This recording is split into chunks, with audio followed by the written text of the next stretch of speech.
Hello, you legends. Ziad Eldred here. I got up today and something hit me. I decided to just make a video that's not on the list. But I don't know if you guys have the same issue. I walked in the kitchen and I walked over to the counter and I saw these guys, the bananas. You know, we get them all the time, and in fact, you get tired of eating them sometimes. Let me put this camera down here. And what I wanted to show was, there you go, good frame, huh?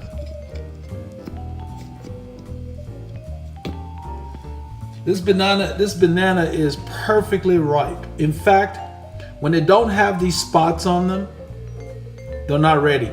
This is perfect. And in fact, it's hard enough to where I could stick it in a jersey and it would carry. But you guys know how it is. Sometimes they get beyond this stage where they're super dark brown. You try to put them in your jersey, they get a little mushy. And actually, I'm looking at them today and I have no desire to eat them. I've been eating bananas for the last 2 weeks. I'm kind of sick of them. Let me walk over here. My kids have been playing on this table and they, the light is not here. Let me turn this light on. Maybe that would help. Now these bananas over here on this table, you can see they're much darker, you know, they're a little softer than the other ones. But I know for a fact, I have no desire to eat them. They're just gonna go bad. And that bugs my wife. It also bugs me because I hate throwing stuff away. So, I decided to make a video, guys. What do you do with your overly ripe bananas when you don't feel like eating bananas? That's what we're gonna be doing today. So, believe it or not, it's very easy. I'm gonna make banana bread and I'm gonna show you guys how to do it. All right, guys, we're gonna bake, believe it or not. The weekend is coming up. Today's Friday. I'm getting ready for the ride, so I'm gonna get these bananas that are too ripe and I really am not gonna eat them. I'm gonna bake banana bread so I can put them in little aluminum foil wrappers and stick them in my jersey and take them out. So, first thing you need to do is very easy. Preheat your oven. Put it on bake. I'm gonna do a start. I'm gonna preheat the oven to, let's say, bake 350, say start. That's the first thing you do. You preheat your oven, and while it's preheating, you go ahead and you start. Now, I went ahead, let me get this butter and show you. I used a stick of butter here. Okay, I'll put the specific recipe when I'm doing the production for you guys. But a stick of butter or margarine, whichever you have, you can use that. But what I did is I melted it because it's easier to mix. That's the butter. So I basically melted it, makes it very easy to mix. Let me put this up here. I think we'll stand a better chance of showing what I'm doing. Okay, so it's basically mixed. And let's see, I'm going to add to the butter, I'm going to add 1 cup of sugar. So, then I'm going to add 2 eggs.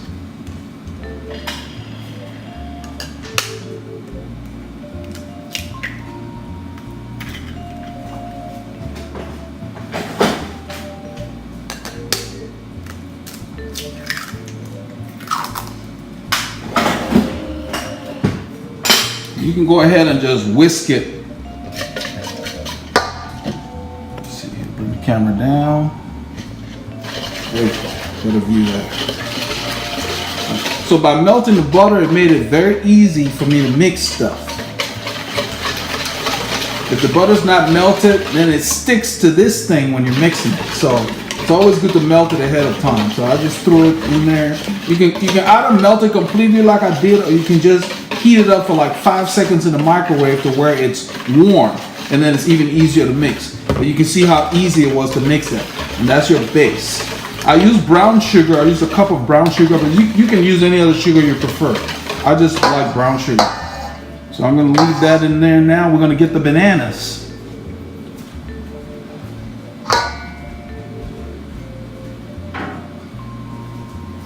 So the recipe calls for about 4 bananas. 3 bananas. I've got 4 on here. It's gonna be fine. I'm gonna use that. You want to mix the bananas in a separate bowl because you want to mash them up. You don't want to put it in this bowl where you've got all your other ingredients. So I'm gonna get a bowl.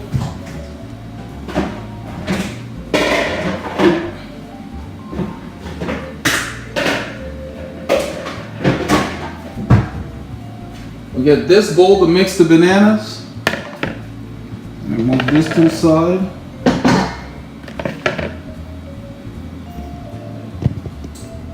So, peel these guys and just put them in the bowl here.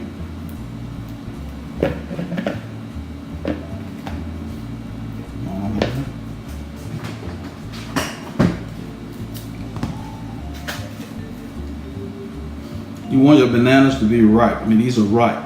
The more marks they have on them, the banana is nice and ripe and sweet. I mean, you could eat these and take them on a ride.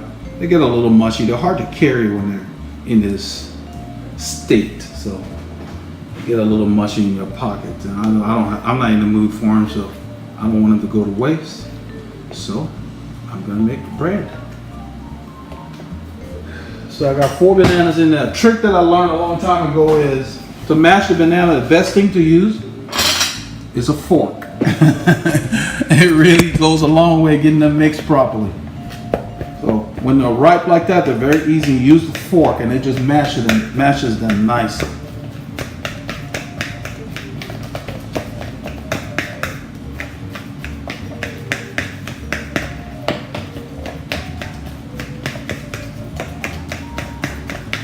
So you can see it doesn't stick to the fork.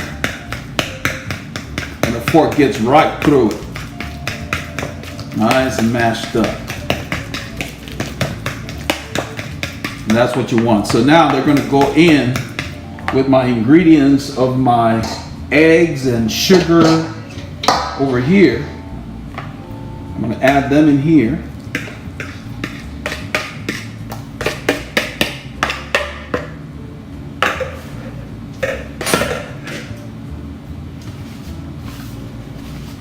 And then I'm going to I'm adding 2 cups of flour. The flour that I use is already in this bin and is mixed. I do not buy bleached flour. I do not buy enriched flour. I have wheat flour and I have regular flour, 50-50 mix here. They're not bleached. Unbleached flour, that's what I buy. If you have bleached flour, it would work too. I just prefer these, so I mix wheat flour with this, it's 50-50, but you can use all-purpose flour too. So that beep says my oven's already at 350. That's a cup, and that's 2 cups. And if you want to change the recipe to make more, you just do it proportionally. And I'll list the recipe when I do the production of this on the screen. So I've got 2 cups of flour, and you have to put in a teaspoon of baking soda. Let me grab that.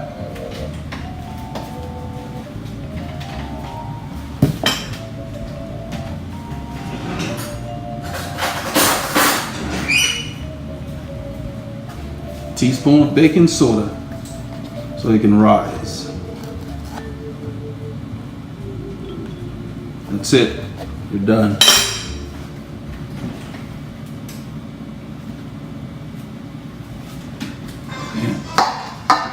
You want to stir it up with your flour, your banana.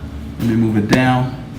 Your flour, your banana, everything, you want to stir it up. You stir it until the flour is gone to where you don't see the powdery flour anymore. It becomes more like a paste. Then you know it's ready.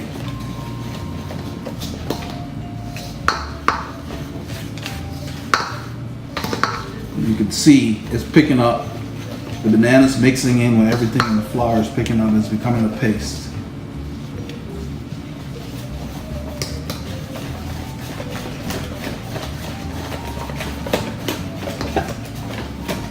Now before you put it in the pan, you want to make sure you either put butter in the pan. You can put butter in the pan, or I use pan right here. I use Pam to make sure you want to do that. I know with butter, I like this because the bread just falls out when it's done. You don't need much. Just a film around it and you're ready to go.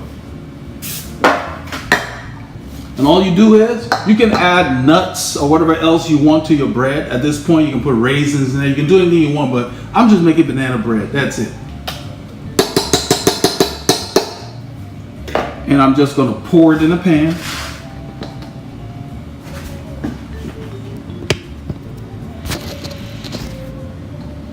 And I'm going to use my fork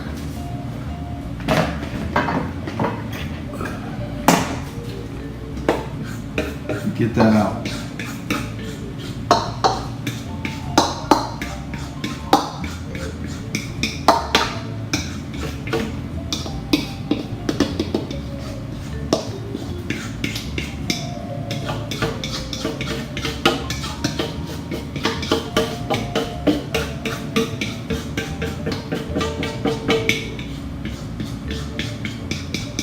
So I didn't time this, but I think it took me maybe 10 minutes. I mean, I had the ingredients on the counter and everything, but it took me about 10 minutes to put this together. So there's no reason for us to be throwing away our bananas anymore. Put that in there. And if you have a smaller baking pan than I have, that would work too. The bread will rise a little bit, but not too much. I'm getting everything out of here into the pan, and I'm just gonna move it around in the pan. So that kind of spreads out. It spreads out by itself, but it will rise to about twice its size when it bakes. And you want to set your oven for 60 minutes. So it takes about an hour for it to properly bake. And you can take a toothpick and slip it through it to make sure it's ready. If the toothpick comes out clean, it's ready. But this is it. That's the bread. It's in there. And within an hour, you will see the result. So I'm going to put it in the oven. I'm going to set my timer. Let's see, oven timer. Is it kitchen timer? 1 hour. Let's say. Start. So I'm ready to go. It's set for an hour. So.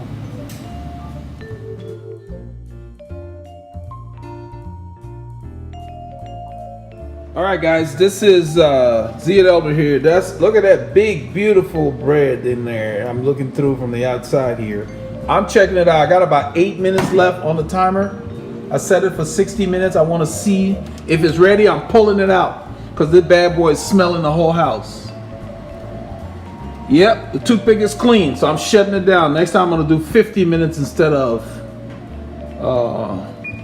60 minutes because an hour seems to be too much. But that's the bread, man. That's the bread. That's the end result. That's what you get after 52 minutes. Look how beautiful it looks. Let me pull it out. I got some strangers in my kitchen here, so I'm going to make sure I keep them out of my shop. So I'm going to put this over here. Let me get that. They're short. There's a short teenager in here and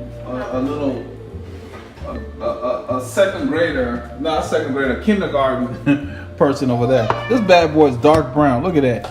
About as beautiful. I mean, look at that. That's a beautiful bread. Beautiful piece of bread. So what you need to do is, after it comes out of the oven, you want to make sure it cools off before you cut it. You don't want to cut it while it's hot because it just sticks to the knife.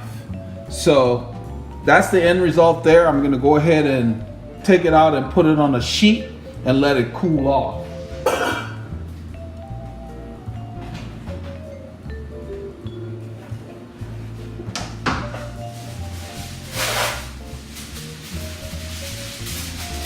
So by treating the pan, it's easy for me to take it out. I got to remember to hold this thing because it's hot. I'm just going to flip it out. Yeah, actually that cools off pretty quickly. So I'm gonna flip the bread. Look at that. Wow, that's sweet. I'm gonna get something and hold that thing. I don't wanna mess with it. So I'm gonna flip it back to where it's sitting right side up. I'm trying not to break it. There we go. Beautiful, that worked. And there it is. That's the bananas that I really didn't have a taste for. These bad boys are gonna be cut up and they're gonna go in my pocket. All right, legends. I let the bread cool off for about 10 minutes. And I'm gonna cut it up. I cut it up to where I can get bite-sized pieces to put in small aluminum foil packages and then fit in my back pocket very easily. So these bad boys are gonna go with me on the ride tomorrow. And I should be able to just unwrap a piece, drop it in my mouth, and not have to worry about it. You know, just I'm doing mouth folds. So go across this way and then I go across that way. And for some reason I have my my two little girls. They tried it the last time I baked it. They didn't care for it much. So I have no competition for this bread in this house. So it's perfect. So it does not disappear. And I have them, and you can see how I'm cutting them. And I'm gonna wrap them in individual foil pieces, and they're gonna be transported with me on my ride. And you may hear some music in the background. It's coming from my TV here. My strange teenage daughter is watching some nonsense called a show. Anyway, you can see, that's it right there. This bad boy is delicious. Let me turn that around. Very good. Very hearty. Not very sweet, but you can taste the banana in it. And I only put 4 bananas in there. So if you really like the banana flavor, you can probably add more. But I'd much rather eat this tomorrow than those bananas. That's why I made this. It took about an hour to bake. It took about 10 minutes to prepare the mixture. And I put it in there while I was baking. I went off and did other errands and stuff. It tastes good. I'm gonna pack some extra for my buddy, because we're gonna be riding tomorrow, and take some extra and see if he likes it. Since he was supposed to join me for us to bake this stuff, and he couldn't make it, so I'll have him sample some on the Miles ride. So be safe when you're out there. I did this so that you can get away from the engineered foods and you can make your own. This is a lot less expensive than those bars and other stuff. This time of year, let the gels and all that stuff rest. Make your own stuff, take it with you. It doesn't take long to prepare. I will post the recipe in written form when I do the production of this. So be safe and keep riding.